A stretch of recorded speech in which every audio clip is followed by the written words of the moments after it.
कारण त्या मूर्ख मुलीची या घरात ती सत्ता आणि सारंगची ऑफिसची सत्ता मला संपवायची.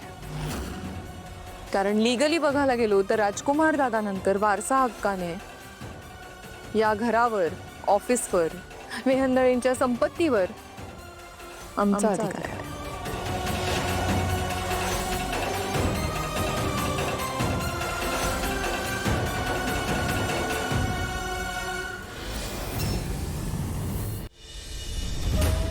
हे बघ सारंग, माझी लेकीची आणि तुझी काळजी वाटली म्हणून मी तुला समजावायला आलोय. बाहेर परिस्थिती इतकी अवघड आहे ना, जिकडे जाशील तिकडे तुझ्या मागे संकट उभं आहे.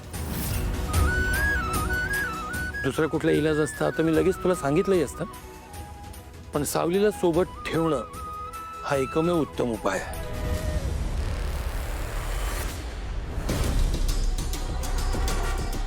हे बघा जगन्नाथजी, तुमच्या विद्येवर मी शंका नाही घेत, पण खरं सांगतो माझा या सगळ्या गोष्टींवर विश्वास नाहीये.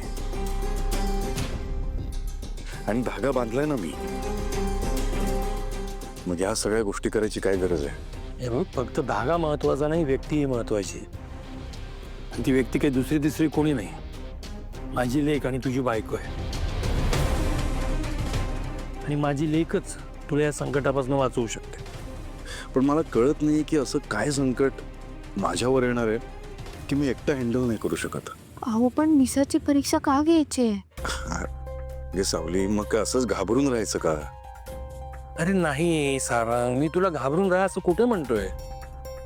फक्त मी जे काही सांगतोय तेवढं फक्त पाळ. जिकडे जाशील तिकडे फक्त सावलीला सोबत घेऊन जा, बस इतकंच. जगन्नाथजी, माझा खरंच या सगळ्या गोष्टींवर विश्वास नाही आहे. म्हणजे ना असं ते मला असं बांधून ठेवल्यासारखं वाटतं. सारंग सर, ऐका ना त्यांचं. हे बघा, माझं कोणत्याच कामात लक्ष लागणार नाही, मला झोप लागणार नाही, प्लीज.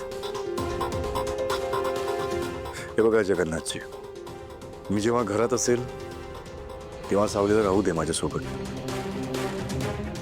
मला पण आवडेलच, पण कॉर्पोरेट मीटिंग्सला मी सावलीला नाही घेऊन जाऊ शकत. खरंच खूप ऑड वाटेल ते.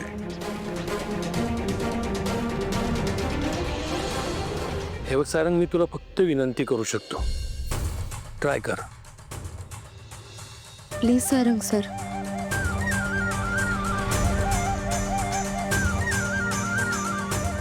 बघतो मी.